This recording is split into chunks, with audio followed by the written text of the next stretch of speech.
राम। मैं स्वप्निल गर्ग कौटिल्य पॉलिटिक्स और economics master programme में MK06 law and order subject में ऋण की वसूली के ऊपर बात करूंगा।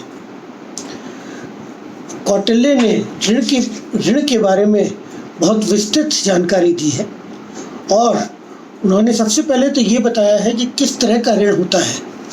उनका कहना है कि भाइयों के बीच में, पति पत्नी के बीच में, आदमी और उसके पुत्र के बीच में जो ऋण है वो मुकदमे में नहीं लाया जा सकता। दूसरी चीज़, उन्होंने ऋण और ऋणी के को जो देख रहा है, विटनेस जो कि उस समय अवेलेबल है, जिस समय ऋण दिया गया, उसको भी उसका भागीदार माना के है। उन्होंने ये भी बताया है कि कब ऋण बढ़ाया जा सकता है, कब ऋण नहीं बढ़ाया जा सकता। उनके हिसाब से 100 पण पर 1.1 का ऋण न्यायपूर्वक है, लेकिन ये ऋण की जो इंटरेस्ट रेट है ये व्यापारियों से 5 पण प्रति 100 पे होगा। जो आदमी जंगल में रहता है उससे 10 पण प्रति 100 पे होगा, और जो समुद्र व्यापारी है वो 20 पण प्रति 100 के ब्याज के हिसाब से लिया जाएगा। ये इसलिए क्योंकि जो आदमी समुद्र में है उसका बहुत ज़्यादा पॉसिबिलिटी है कि वो ऋण ना वापस कर सके, इसलिए ये जो हमारा आज के दिन में रिस्क और रिटर्न वाली बात है, ये पूरी तरह से इसमें इन्होंने इसको केटर करी है। जो आदमी, और ये भी कहा है कि जो आदमी इस ब्याज से ज़्यादा का ऋण माने उसे साहस दंड और साक्षियों को, जो कि उसको देख रहे हैं, उनको भी उसका आधा दंड दिया जाए। जो राष्ट्र के साथ धन लिया गया है, राष्ट्र उसमें जिस ऋण की वजह से राष्ट्र को के ऊपर फर्क पड़ता है, उसमें धनिक तथा धार्मिक दोनों के चरित्र का भी ध्यान रखा जाए। अगर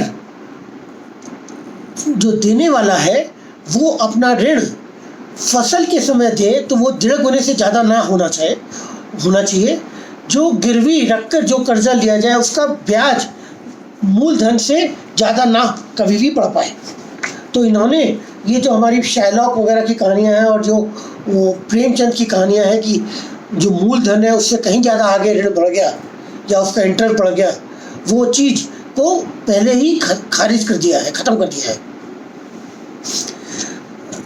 जो आदमी बुढ़ापे की वजह से है उसको चीर प्रवास के कारण जिस पर ब्याज उपरमित सीमा, एक उन्होंने ऊपर की सीमा लगा दी कि इससे ज़्यादा ऋण के ऊपर ब्याज नहीं पड़ना चाहिए, तो अगर जो आदमी उससे मांगेगा उसके ऊपर 4 गुना जुर्माना भी लगाया जाएगा।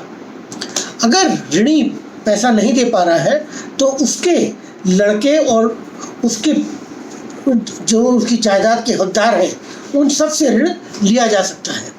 अब इसमें भी इन्होंने ये कहा है कि जो ऋण चुकाया जाएगा वो सबसे पहले ब्राह्मण और सरकार को दिया जाएगा जिससे उन्होंने पैसा लिया गया है।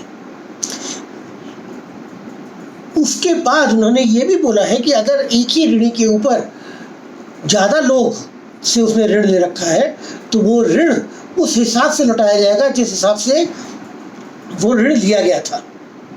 लेकिन अगर वो विदेश भागने के बारे में सोच रहा है, विदेश जाने के बारे में, तो जिस का ऋण है वो सब उससे ऋण अपना वापस मांग सकते हैं। उन्होंने ये भी कह रखा है कि अगर जितना उन्होंने इंटरेस्ट बता रखा है, जितना ब्याज का रेट बता रखा है, उससे ज़्यादा अगर ऋणी उससे ज़्यादा अगर धाड़िक लेने की कोशिश करेगा, ये धनिक लेने की कोशिश करेगा धाड़िक से, तो उसके ऊपर भी उसको पनिशमेंट ऑफ फाइन लगाया जाएगा। उन्होंने ये भी बताया कि अगर धनिक जो कि पैसे दे रहा है वो पैसा लेने से मना कर दे तो भी उसके ऊपर 12 पन्नों का फाइन लगेगा, और अगर किसी कारण से ये डिले हो जाता है तो वो उसका जो ऋण है वो ऐसे ही रखा जाएगा, लेकिन उसके ऊपर ब्याज आगे नहीं लगेगा। यहाँ तक कि उन्होंने ये भी कहा है कि अगर 10 साल तक कोई आदमी अपना ऋण लेने नहीं आता है तो वो लौटा जाए तो उस धन को ऐसा ही हक उसका उसके ऊपर से ख़त्म हो जाता है। इस तरह से कई सारी सिचुएशंस के बारे में कौटिल्य ने डिस्कस किया है कि कैसे ऋणी और ऋण और जब ब्याज पे पैसा उठाया जाए तो उस समय भी ब्याज पे पैसा उठाता है। उस समय भी विजय माल्या और नीरव मोदी जैसे लोग थे जो कि भाग जाया करते थे, तो उसमें उन्होंने ऋण ब्याज का रेट भी बता रखा है, ये भी बता रखा है अगर ब्याज नहीं लौटाया जाएगा तो क्या होगा, ये भी बता रखा है कि अगर ब्याज